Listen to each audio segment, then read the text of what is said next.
Gentleman from Colonial Heights, Mr. Cox. Mr. Speaker, speaking of the conference report. Gentleman has floor. Mr. Speaker, first of all, I'd be really remiss without thanking my chairman, and that's sort of how we term him. He is sort of the lion upstairs, and we have had the privilege of serving with him on this conference. He's our true leader. You might be curious to know that I think at 2 o'clock in the morning, he had his coat off, and he was negotiating the very last items of the budget. And so we are just proud to have him and his toughness. And let me comment a little bit about the budget, because it's a very good budget. And I want to point out a few highlights that I think are very important.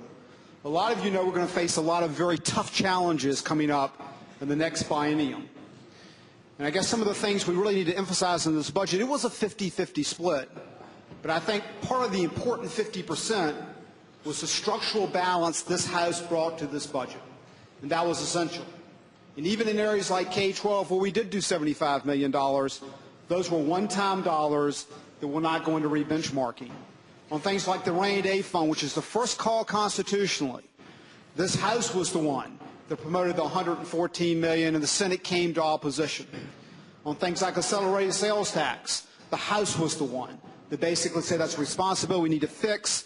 We were the ones that did that.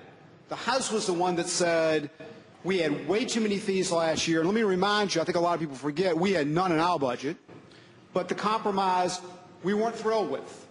And we rolled those back, and I think it was an essential part of this budget.